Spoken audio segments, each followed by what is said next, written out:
Welcome to the podcast, Wait, What Do You Do Again? Where we talk to everyday people doing amazing things. I'm your host, Megan DeFord. Let's go. My guest today is Savannah Hipes, a therapist who specializes in insomnia and anxiety. Savannah, thank you for being here today. I'm so excited that we get to talk, and especially about one of my favorite things to do, sleep.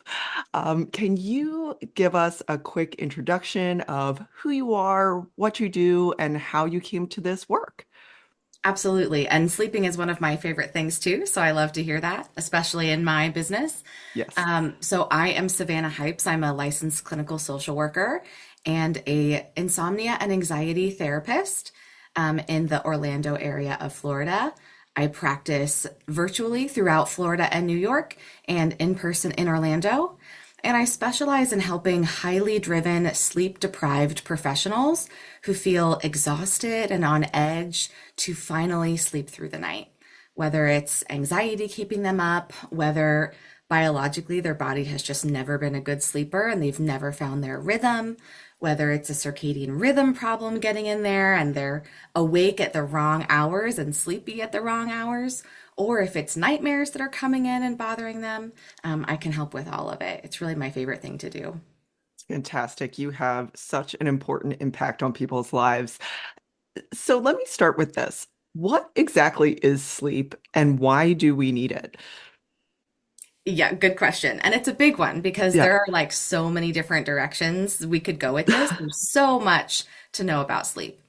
But what I love about sleep is that when you understand some of the basics of how it works, it's so much less intimidating, and the things you need to do to help your sleep get more restful become really clear really quickly. There's a couple ways that I can describe how sleep works and how it functions. Sleep is naturally regulated by our own body's mechanisms. So when sleep is going well, we really shouldn't have to do a whole lot to make it work. Our body and our brain know what they are doing, and they have been specifically designed to be able to do this well. So the things that make our sleep function is two primary mechanisms. One is called the homeostatic sleep drive, which basically is like our hunger or our appetite for sleep. It's similar to your own hunger for food or water. When you have gone a long period without eating, you're going to get hungry and your body's going to give you signals that you are hungry. And that's going to build and build until you eat. And then your body will say, okay, yes, we're good. And that hunger will go very low and then it will start growing again. The same thing happens with our sleep.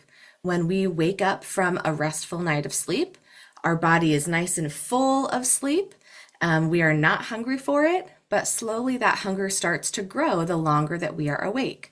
And this is a chemical pressure that's building up on our brain.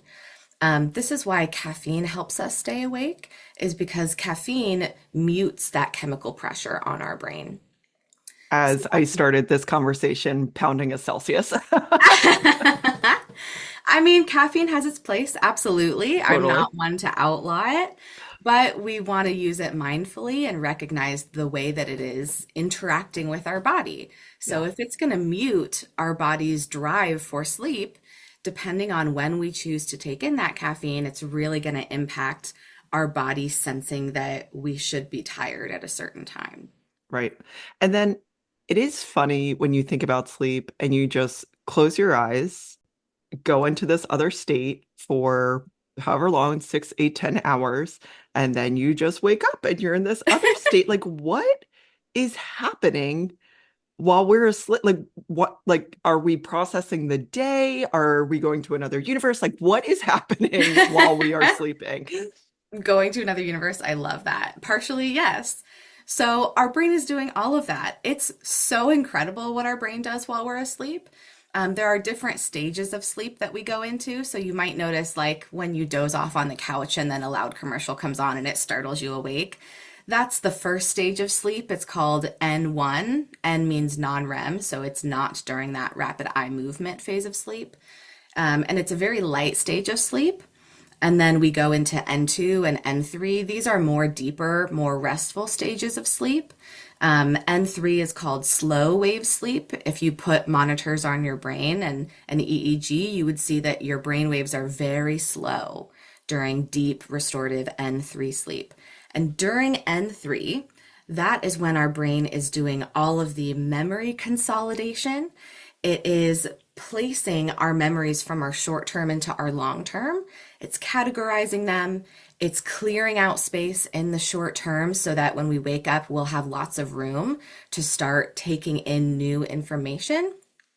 It's also doing a lot of physical repair in our body, like it's rebuilding our muscles and our tissues. So it's really doing amazing things. And then there's this other version, this other stage of sleep that we like to talk about called REM, which is rapid eye movement sleep. And during that stage, it's kind of freaky. Our brain actually looks like we're awake. The brain waves are What? very fast, as if we're alert and awake.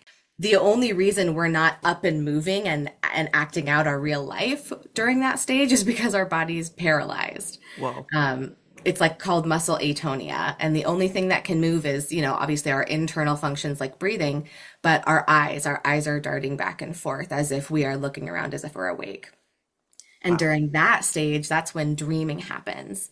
That's also when a lot of emotion processing happens. Our brain reviews information and specifically emotional information that we've encountered during the day, and it helps us make sense of it. It helps us process it, and it also helps us to predict possible scenarios of how we might react to those situations in the future. So it kind of helps us plan. It helps us say, okay, if I were to encounter that anxiety producing event again, what would I do? And it plays out the different possibilities to prepare us for some other things that we might try in the future. The only thing is that during REM, our frontal lobe, the planning stage of the planning part of our brain is kind of like half asleep. It's not fully online. The emotion processing center is very active, but because the planning center is not fully online, some of the content of our dreams is a little wild and bizarre. And our brain is just trying to make sense of this emotion content that we're processing, but it doesn't do a great job because the planning center is kind of asleep. Wow. That's incredible. So, two questions out of this, and address whichever one makes the most sense off of what you just said. Is this why the saying, don't lose sleep over it? Why maybe we have trouble sleeping when we're stressed out or anxious about something, or maybe not getting into that REM sleep because it's producing anxiety. And then the other question that I have, how does sleep change over our lifetime if it does change? I can only imagine how babies and toddlers are processing the world versus throughout other times of our life and how hormones are affecting it. And does that affect these different stages of sleep? Absolutely. So I'm going to answer that part later. I think Okay, that'll be a great, good, kind of secondary thing for us to talk about. great. But the first part in terms of stress and how that impacts, our sleep. This is a big reason why nightmares occur is because so there's a lot of different theories about why nightmares occur, and there's a lot of research being done on dreaming and nightmares. We're still fairly early into that research. I mean, we're probably 10 years in, but that's pretty early in terms of most sleep research we have like decades and decades of information on. So the two primary leading theories right now that we have the most evidence around for why nightmares occur is one, that our brain is trying to process a traumatic event. So something really stressful that happens. And typically for a lot of us, when we have a really stressful or traumatic event, sometimes in the moment, our brain kind of like pauses and doesn't fully experience the moment. It's focusing on, do I need to run? Do I need to hide? It's not focusing on why is this happening? It's not focusing on how can I, take this information about what's happening to me and how does that impact what I believe about myself in the world. Like it's not doing all of that at the moment. It's just like don't think about that. Just focus on getting safe. We kind of pause on that processing.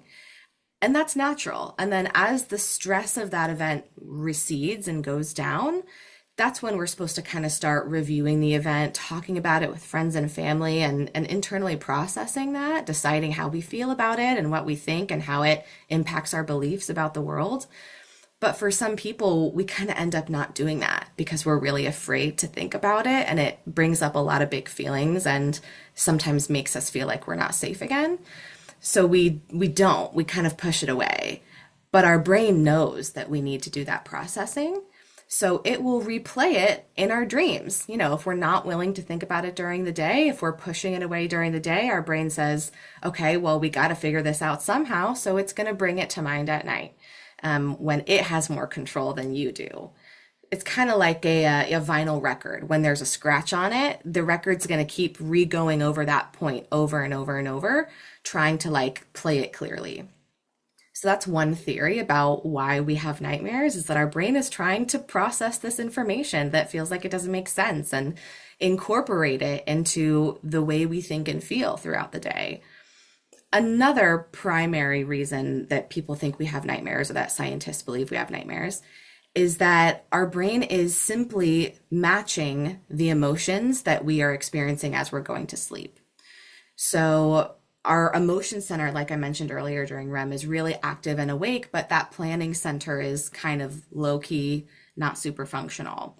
So it's just doing the best it can to create images based on the emotions that are present in our brain at the time.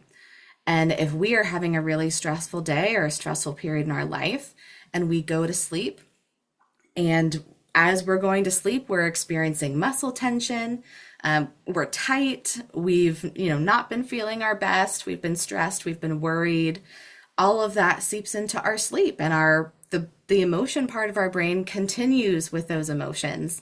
The planning center kind of takes a break, and it just does the best it can with taking random images and plot lines from our day to day and using the emotions we're experiencing as like the primary inspiration to just make random stuff happen in our mind. Are there different types of nightmares that we experience? Yeah, there for some people it's more of an anxiety dream where they're really anxious and they are feeling very the dream content feels very anxiety producing. They feel like their heart is racing during the dream. Maybe a lot of repetitive themes, like I know teeth falling out is something that's super common among anxiety dreams. So that really falls into this category of our brains just trying to match the mood that we were experiencing as we're kind of falling asleep. But there are true nightmares, and nightmares are stressful dreams that wake us up. So if you sleep through a nightmare, it's not necessarily a nightmare, even if it's a scary dream. Nightmares tend to wake you up, and you tend to experience a lot of physiological arousal. Like your heart is racing when you wake up. You're kind of feeling out of breath. You might feel shaky. You might feel disoriented, like you don't even know it if you're out of the dream or not. So that's really more what a nightmare is. Gotcha. And can you get into cycles of dreaming? Like if you're processing nightmares, is that something that continually happens, or how do you break out of that? Mhm. And then one of the other pieces of this is I rarely remember dreams and rarely even remember nightmares. I come out of it with the experience of like, whoa, I just experienced that, but I can't process it in a conscious sort of way. Does that matter? Not necessarily. So everybody does experience dreaming. If you are not at all experienced dreaming, if you feel confident that you never dream, not just that you can tell you how to dream, but you don't remember it. But if you never experience dreaming, there's a rare possibility that you might be experiencing a disruption of like not experiencing all the correct stages of sleep, or something around your hormones not kind of letting you experience different stages. But for most people, we are experiencing dreaming if we don't, even if we don't remember it. The way that we work through a nightmare, and this is a specific treatment that I use with people called cognitive behavioral therapy for nightmares specifically. Part of it is saying, okay, so I recognize that stress plays a huge role in this. Whether the stress is what's causing me to have the nightmare, or stress is a recurring part of my day to day regarding the nightmares, it's a big player. And what we want to do is help your body learn how to experience and induce relaxation, especially around nighttime, so that you're going to sleep in a state of relaxation and you're not giving your brain a lot of those big present emotions to go off of when it's creating that dream content. But the other part of it too is allowing yourself to talk with or engage with the traumatic content and the distressing part of the nightmare. A lot of the time, like that vinyl record, it's going to go over and over and over until you kind of work through it.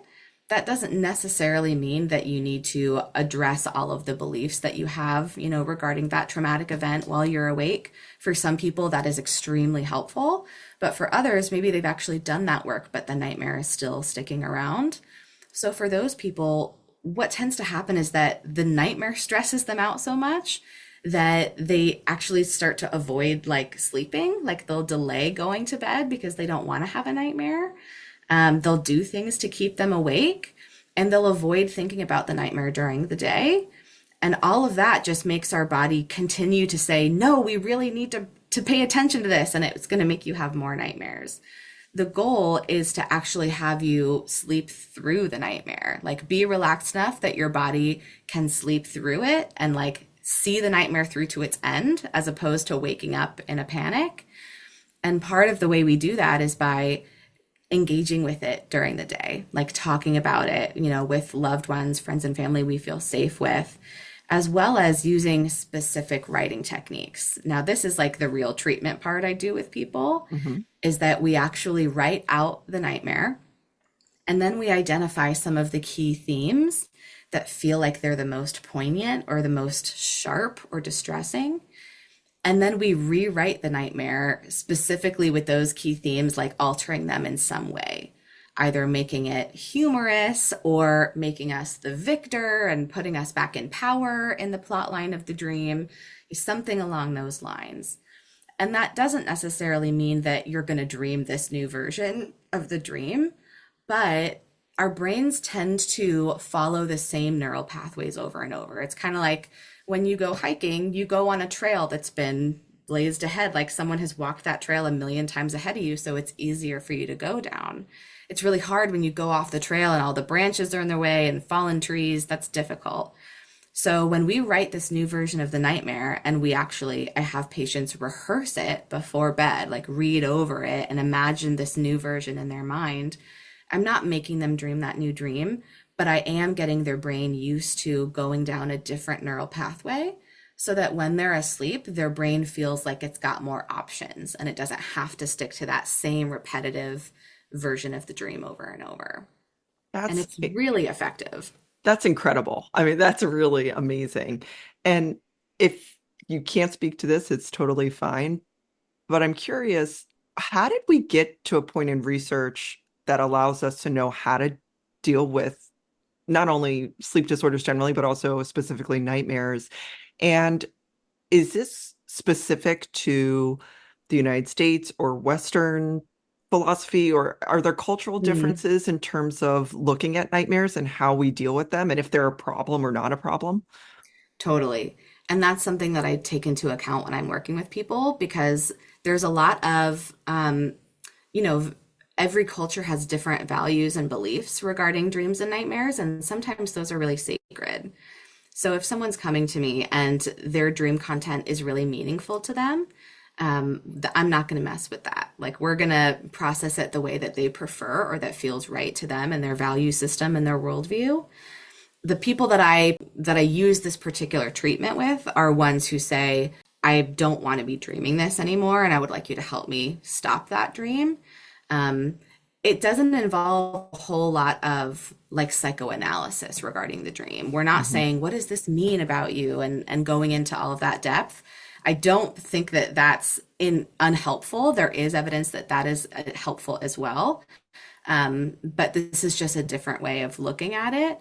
And this does have, I think, a little bit more solid research on it.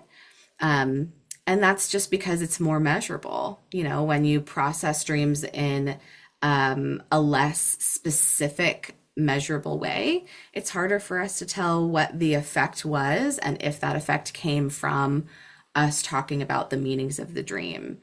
So that's a little bit, I definitely incorporate someone's cultural background and how they prefer to go about addressing their dreams. Mhm. And if they feel like the meaning behind the dream is very important for them, versus if they feel like they are fearful about if the dream could mean something, but they would like to not believe in that, then we kind of do some different evaluating of kind of how you're thinking about your dreams.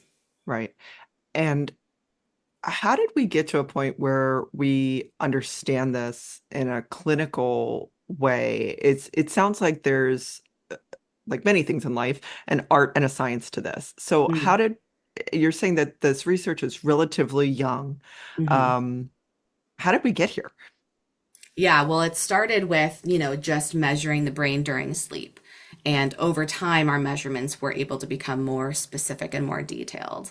A lot of the studies I'm thinking of right now are, taking an MRI of someone while they are sleeping or using an EEG on their brain while they're sleeping, and seeing different elements of different parts of the brain light up during that time.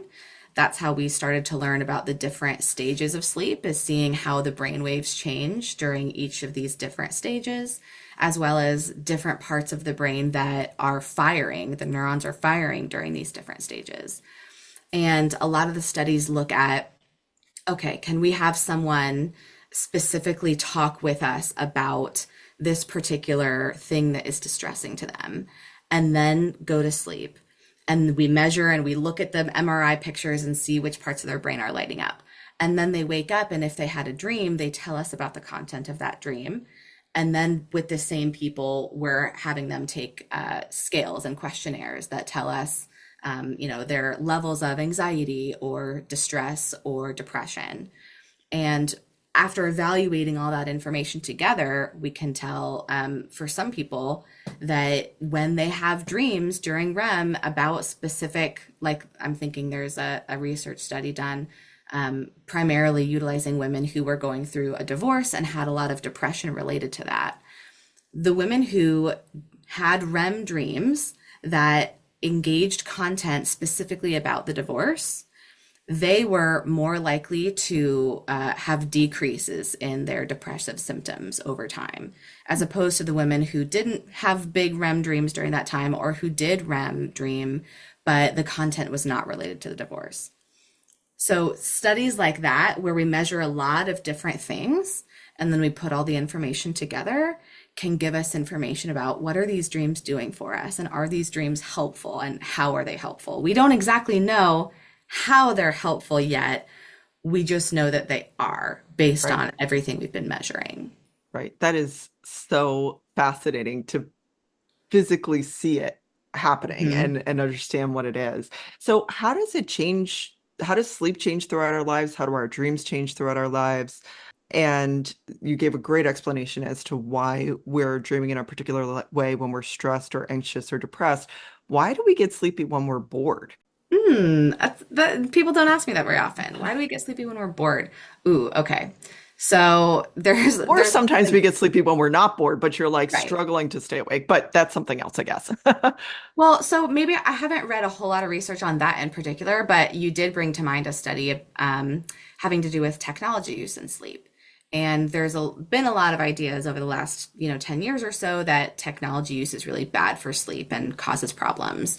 But when we look at the more recent studies, we're seeing that it's not necessarily the light of a screen that's causing sleep disruption. It tends to more be the way that we are engaging with our technology. For example, a lot of video games are perfectly designed to keep the user in this state of like equilibrium, right on the border between the game being too difficult and they're getting frustrated versus the game being too easy. So we have to be right in the middle of this level of engagement where we're feeling good that we're doing good, and so it encourages us to keep going. We're getting like those dopamine hits of when we get points or when we score, whatever. Similar to TikTok, we see something funny and it's short and it gives us a dopamine hit, and then we want to keep scrolling. And the algorithm is precisely focused on us and what we want to see. So that keeps us at this perfect level of engagement where we're not getting too bored, but we're not overstimulated. That's when we're going to stay awake and our brain is like, loves it and is on fire. When we're too bored, or if something is too difficult or too, challenging to understand, that's when our engagement dips. We are less stimulated by that. And so our body's tendency, if our drive for sleep is high, if we haven't had sleep in a while, our brain is more willing to let the effects of that take over, as opposed to pushing off the effects of our sleep drive in order to stay awake because of this engagement. Interesting. And then I've asked you this three times and then Yeah. I keep interrupting myself. So sorry about that. But how, and I won't say anything else. How does sleep change, if it does, over our lifetime and why? It does. Okay, so something I mentioned at the beginning, the sleep drive is one of the mechanisms that regulate our sleep. Another primary one is the circadian rhythm, which basically regulates the timing of our sleep. It's our body's internal clock. Now, this is biologically based. However, it also is entrained, or basically it gets confirmation of what time it is based on light exposure. So when we go outside and we get sunlight that goes into our eyes, that light shoots through our eyes back to this part of our brain called the suprachiasmatic nucleus, where the circadian rhythm is housed. And it tells our brain, oh, it's daytime, time to be awake. And that clock, that internal clock, sends an alerting signal to the rest of the body saying, be awake, be alert. And then when we've not had daylight for a couple hours, when it's dark out and it's nighttime, that alerting signal goes, oh, wait, we haven't had light in a while. It must be nighttime. And it stops sending out that signal. So this really helps us know when to get sleepy versus when to be alert. The way changes in age impact this is that as we get older, our eyes start to degenerate and we can't sense light as readily. Or you might notice that as you get older, you're spending less time outside. Especially us work from homers, have like a dungeon office in our home and we spend hours and hours there. So we're not really getting the light that our brain needs to know what time it is. And our brain is not quite sure what time it is. It hasn't had that confirmation from the daylight. So the signal that it sends out telling us to be alert versus to be sleepy isn't quite as confident or strong. The same thing happens as we get older and maybe we are retired, so we're spending more time at home, or maybe we're starting to become more frail in our bodies. We don't feel confident, doing a lot of outside activity, or we just don't have the people in our life to help us do that outdoor activity, and we are not getting as much daylight. So our brain gets a little bit confused about what time of day it is and when to tell us to be alert. So naturally, our circadian rhythm gets a little bit weaker as we age. Another thing that happens is that our circadian rhythm actually shifts. So when we're very young, our circadian rhythm is advanced, meaning, toddlers and young children, they wake up earlier than the average for the population, and they go to bed earlier than the average. As they get older into teenhood, their circadian rhythm delays. So their whole rhythm shifts a number of hours, and they naturally are not going to get tired until midnight or later. And then they naturally want to sleep later. That's not your kid being deviant. That's your kid listening to their body. Their body is telling them to stay awake longer and to sleep in.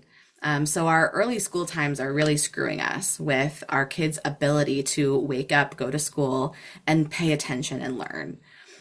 That's totally natural. Then as they get out of adolescence, the circadian rhythm shifts back into this kind of middle period. The normal, wake up at 7, get sleepy and go to bed at between 10 and 11. That is like the average midlife circadian rhythm.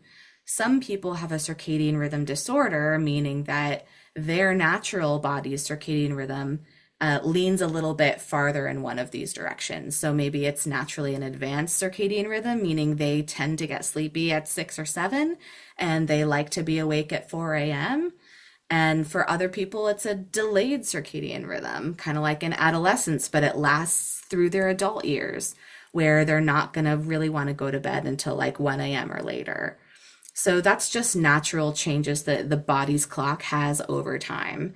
And then as we get older, it advances back and we go back to the schedule that we had in toddlerhood where we wanted to go to bed at 7 p.m. And tell me a little bit about naps. Like, why do we have them and should we be having them? And like, there's a nap I remember from probably 2003. It was the most amazing nap of my life. I'm still chasing that high. It was like I didn't mean to nap. It was the perfect amount of time. Like it was just great. So, and then other times I've woken up from a nap and I'm like, what century is it? Like, what is going on there? Oh, I love that. I am also a fan of a really good deep nap. Everyone's body's a little bit different when it comes to napping, and it just depends on your own sleep drive and circadian rhythm and what they need in order for you to get good rest at night. So, for some people, a nap during the day can be great and not impact their sleep at night. This might be people who just have a general higher need for sleep, who tend to sleep for longer hours and their body likes to get more sleep throughout the day. Other people, their body functions really well on 6.5 hours, and getting more sleep actually causes more disruption for them. So it's really a person by person basis. What I will say about napping is that for people who are, older, much older, like, retirement age, and they're really having a hard time with having the energy to do things during the day, a late morning nap or an early afternoon nap can be fantastic. And it can be really recommended for them. A person who is in more of their midlife period and they take a nap and then they notice that they're like out cold for an hour and a half and then they can't fall asleep that night, that's going to be a problem. So that nap actually lessens their sleep drive. It's like you have a big snack at 5 p.m. when dinner is going to be ready at 6. You're not really hungry for dinner. You just had that big snack. Naps can be the same. So it really just kind of depends on your life stage as well as your biological needs at the time.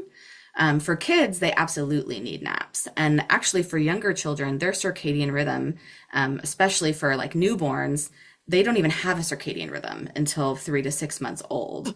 So That they're tracks. just, That they totally constantly tracks. are functioning between wake and sleep with no real 12-hour, 24-hour pattern to it. Yeah. So it really just depends on your stage of life as well as your own personal needs. Yeah. That makes total sense. When should people see you? Like, or and actually, let me start over. When should people see a professional and what type of professional should they seek Mm. out? That is a great question. Something I always like to mention on podcasts is that obstructive sleep apnea is very underdiagnosed and is a big part of our society right now. It What does is have a that? obstructive sleep apnea is a breathing disorder. So when you are going to sleep or during your sleep, you will have times where you stop breathing, or your breathing is obstructed in some way. And this causes a lot of stress on your heart and your body. Your oxygen saturation goes really low. You may not even notice it. So this might be you snoring really loudly and you just think you're a snorer. Or you might not be snoring, but you wake up with headaches in the morning and you feel really exhausted during the day, even if you've got like 8 or 9 hours of sleep most nights. You're like, I don't know why I'm so tired, whatever. Really, this could be that you're not breathing efficiently during your sleep, and this is going to cause a lot of stress on your body and could lead to heart disease over time. Wow. So, this is something I really like to point out that if you are a snorer and you notice that you have morning headaches and you feel really tired during the day, even when getting a good amount of sleep, it's time to go to your doctor and let them know that. You also might ask your bed partner, have you ever witnessed me stop breathing during my sleep? Or you might ask yourself, are there times when I wake up and I feel like I'm kind of gasping, like as I'm waking up? Another reason why that's going to make you exhausted is because your brain like startles you awake when it stops breathing to make you restart your breathing. Again, you're not going to remember all these awakenings, but it's keeping you from getting into those deep, slow wave restorative stages of sleep that you need. Um, Other times when it's time to reach out to a professional is when maybe you've had a stressful period, like something occurred in your life, a move, a new baby, a new job, something like that, and your sleep got disrupted, as is normal. But as that stressor kind of went away, your sleep just continued to be poor. You felt that you had trouble falling asleep or staying asleep, or you were frequently waking up too early.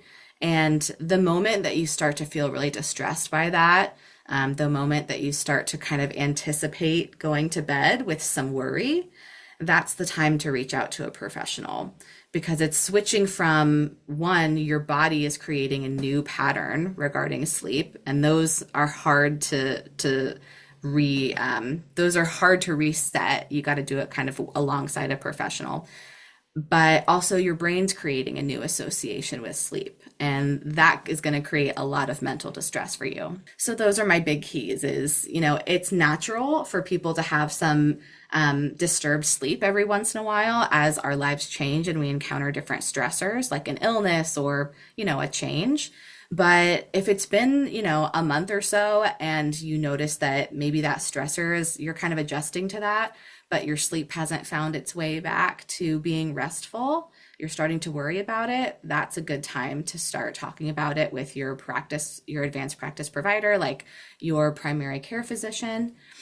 Sometimes primary care physicians, they have a lot to think about and a lot to diagnose, and sleep sometimes can be the last thing on the list where they're like, okay, well, here's a medication. Right. There are other options for treating your sleep. Medications are certainly an option, but there's also behavioral treatments that you can use. And this is like doing a hard reset on your brain's association with sleep, as well as your body's sleep patterns. And that's something that I do as a behavioral sleep medicine professional. So there's these different kinds of professionals. Your doctor can help you decide who is the right person to move forward with. If it's a breathing related problem, your doctor will refer you to get a sleep study. If it doesn't seem like it's a breathing problem, if it feels like you're just feeling really anxious about sleep and having trouble falling asleep, then it might be right to check in with a more behavioral oriented provider like me. I've been guilty of this. A lot of my friends, I won't obviously won't say specific names, but it's like, oh, I'll just pop a melatonin, or Mm-hmm. like, and I quote, I found this cool blue pill at Costco that helps me sleep. And I'm like, what's it called? And it's like, I don't know, but it's great. So we do self-medicate. Mm-hmm. And I guess sometimes that's all right. But at what point is it a problem? Like when, because I think, like you said, there's just, you get busy and it's just easier. And I think culturally, we just pop a pill and move on and whatever. Like, at what point is taking melatonin or some blue pill from Costco or whatever, a glass of wine before bed or whatever, when does that start to become an issue? Is it a duration of time, or when should we check in with a doctor instead of just self-prescribing? Yeah, I'd say one factor is when you notice it's not working anymore. Hmm. Like whether it's a prescription sedative that your doctor gave you, whether it's wine, whether it's melatonin, you typically notice at the beginning it works. And then after a couple of months, it kind of isn't working and you start to feel like you need to take more of it. That's probably a good sign that this isn't really going to work super well for you. Hmm. And you need to consider some other options. Other things are that there are other side effects to all of those. Alcohol can keep you from getting to the deeper stages of sleep that you want to be getting.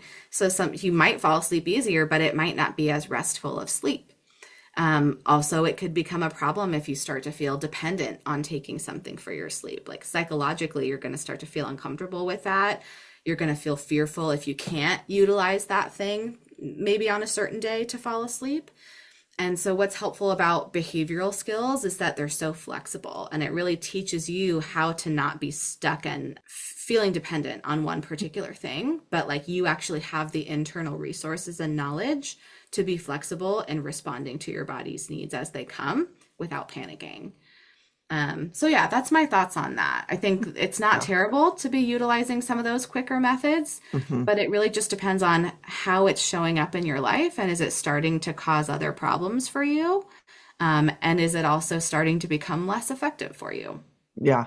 And actually, this conversation is so empowering in a way of understanding sleep and understanding maybe some of those challenges that we're having to not depend on those things, to sort of understand it better. So I imagine seeing a professional like yourself, it probably is really empowering for people just to understand what they're going through, versus popping a pill, which again probably has a place in Mhm. time, but that empowerment that you really have some control over that.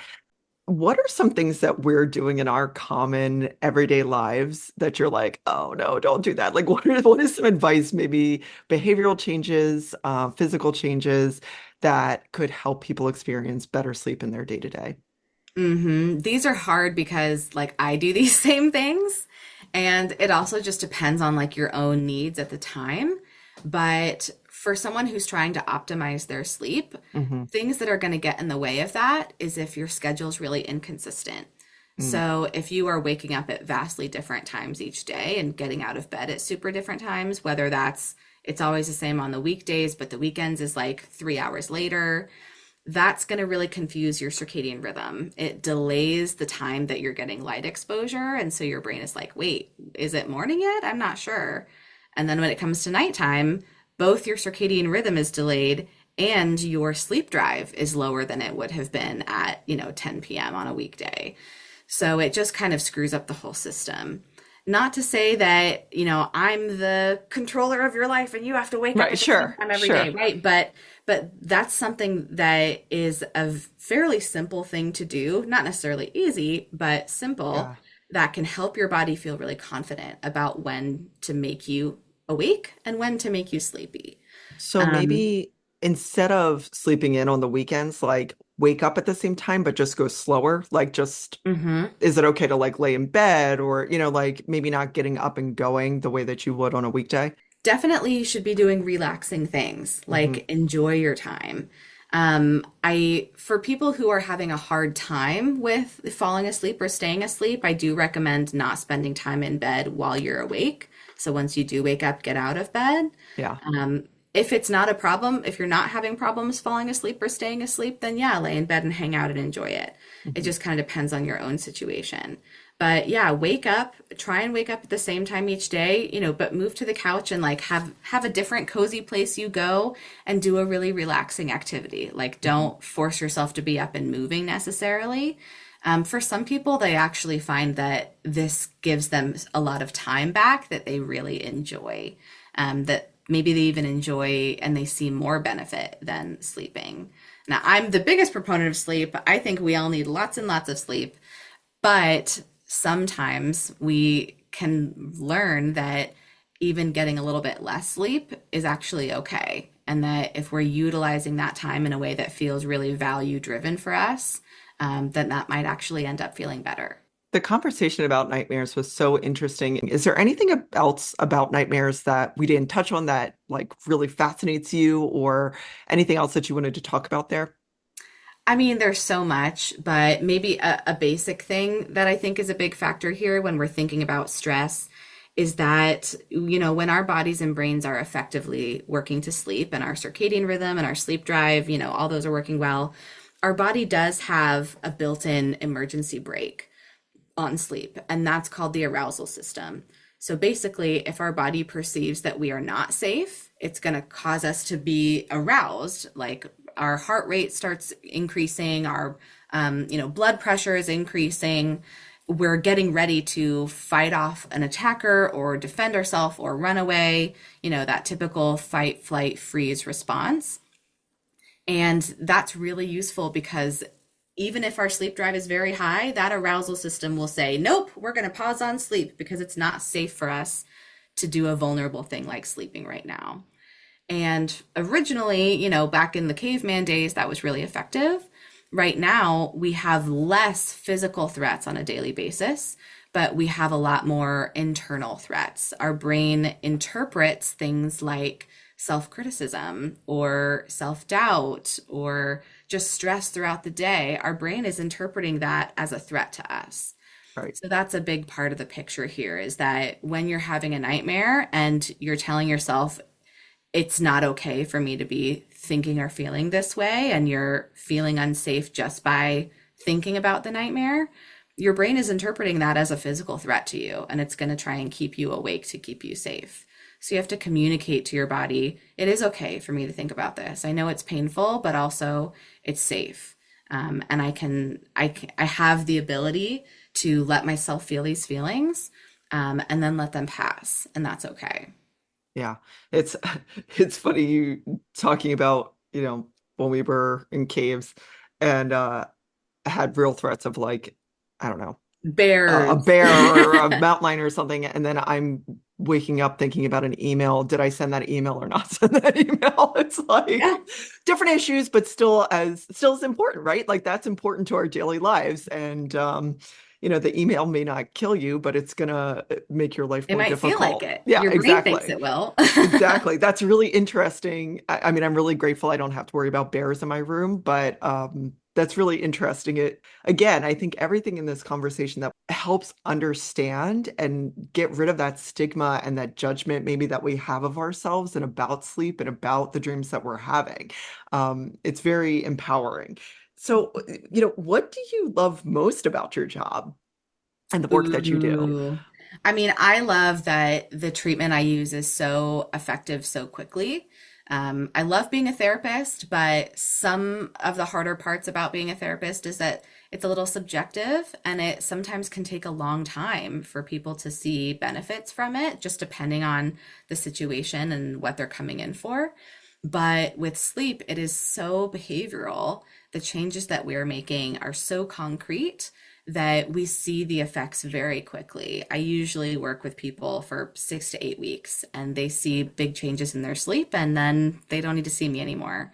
So that is my favorite thing about this in particular is that it's so reliable and it works for so many people and I don't have to doubt it. I love you pointed out this kind of stigma around sleep that for so many people they're like, whatever, that's just being a grown up. Like, I'm just going to go without sleep. For some, it's even like a badge of honor that they're sleep deprived. And it doesn't need to be that way. So for a lot of people, they wait decades to come and address this. And that's, I mean, maybe the biggest message I want to tell people is that there's a quick, effective way to deal with this and to get you sleeping better. And you don't have to wait until you're like ready to quit your job because you're so exhausted to do it. Yeah, you just read my mind because I was going to ask what would you say is sort of the overarching piece of advice you could give to people, but I think that's it. It's don't wait. I don't know what it is about our society where we take Productivity. yeah, Ah! like we take issues that are like treatable and we glorify them. Like every time I hear Mhm. about someone sleeping in their office for a week, I'm like, that's not okay. Like that's not normal. Like Mhm. go home, eat real food, sleep in a bed. That's a conversation for another time, but that's really great advice. It probably will take people a few times of listening to this to like Yes. digest all that information. Yeah. But I'm always here for questions if this sparked something in one of your Yeah. listeners and they're not even sure if they want to or need to see a professional, they can always call me and we can have like a free chat Yeah. where I get a sense of what's going on and I tell them like there is something we could do about this Yeah. versus no, it sounds like, this is just kind of a normal phase for you. So how can people find you? You can go to my website, www.savannahhipes.com. Hipes is spelled Hipes. You can also find me on Facebook, Instagram, LinkedIn, Savannah Hipes LCSW. That's great. And we'll put all your information on Instagram and on the website. This has been an incredible conversation. I am now also curious about what the heck is our brain? Like it is I know. like what are thoughts? This just It's spurred so insane. many other questions. But this has just been really, really wonderful. Thank you so much for your time today. And I feel so empowered and understand sleep so much more after this conversation. I'm sure other people will as well. Lovely. Thank you so much for letting me come chat. Of course. Thanks for listening to Wait, What Do You Do Again? For more information about today's guest, Or if you'd like to be on the show, please visit megdeford.com. See you next time.